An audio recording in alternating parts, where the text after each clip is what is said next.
na ang hadlok. But kung sa ingon din Isaiah chapter 41 verse 10, do not be afraid. I am with you. Promise na niya. I am with you. I am your God. Let nothing terrify you. Wala di makapagod sa inyo. I will make you strong and help you. Ikulong na niya, o tabangan na niya. I will protect you and save you. Diba? Protection na niya.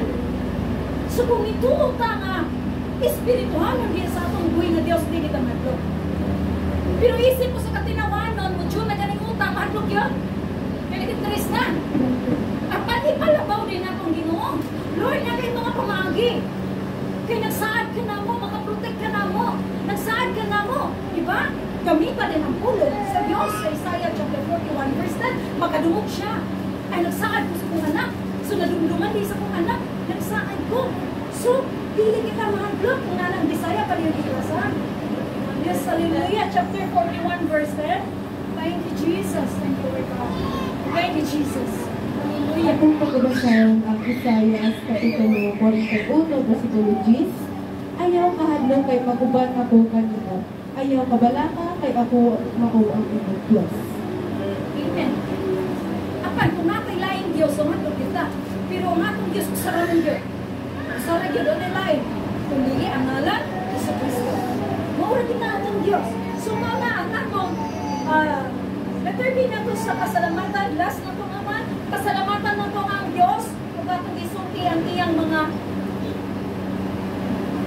nabuhat na maayo o gamiyang gahong atong pasalamatan sa tanan.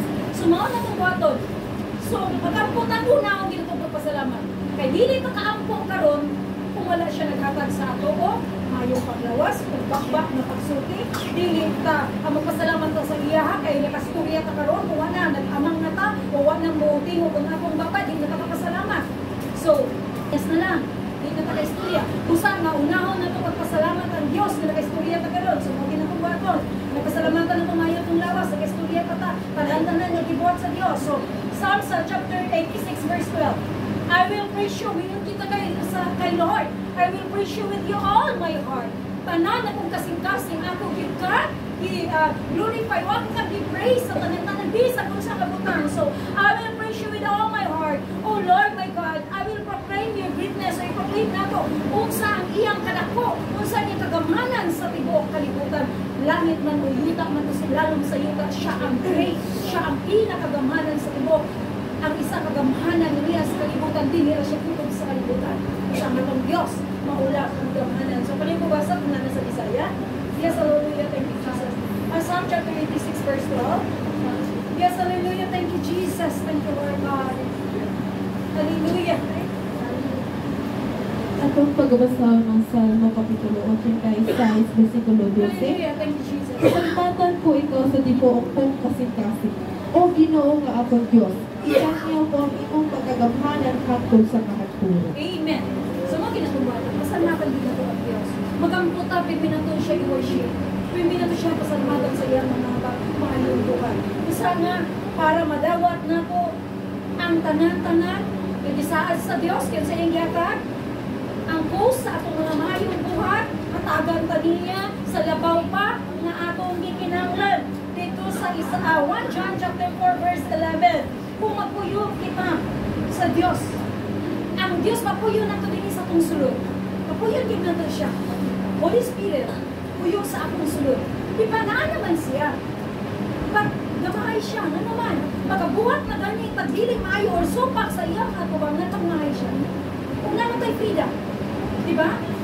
So, naana siya diri. Di ba 1 Corinthians chapter 6 verse 19 to 20, natimplo na sa Espiritu Santo ang atong lawas. Ba, kung makabuhat na o dili maayo nga supak sa tubangan sa Dios, so may tabo, pagmahay siya. Gipoy siya. Pag naara siya, wa siya mabiya. Ni paabot lang siyang mutawag pa.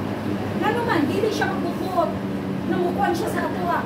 Tungod kay gitagaan ta, freedom, nga mubuhat ang dautan man, o maayo, sige, go. Gusto ka mabuhat ang dautan, sige, go. Diba? Kung gusto ka magbalaan, sige, magbalaan. Kung saan nga, pag nakabuhat kita, dili maayo na ang Espiritu na pabilig sa wala siya ibiya, ba't nagmahay siya? Pag dili gapon siya magbubuhat, namutabang siya nato, bisag wala tawag ko sa kinangan mo, tawag kita mga pagsanon sa inatubangan. chapter 4, chapter 4, verse 11, checking on din. Dear friends, if this is how God loved us, then we should love one another. So meaning, kung ang Diyos may gugma ka na to, makigugma ay kung kitang tanan. Kay mao ka na ang liyang pa. Kung atong hinumdungan, Romans chapter 13, verse 10, love is the fulfillment of the law. Diba klaro kayo? So mao na gugma, labaw sa tanan, mao nga itong ipasibabaw sa matang usa aron natuman, ang nilisaan, na tanan na itong gitangayo, mula pa sa atong gitangayo. Dili kita magreklamo.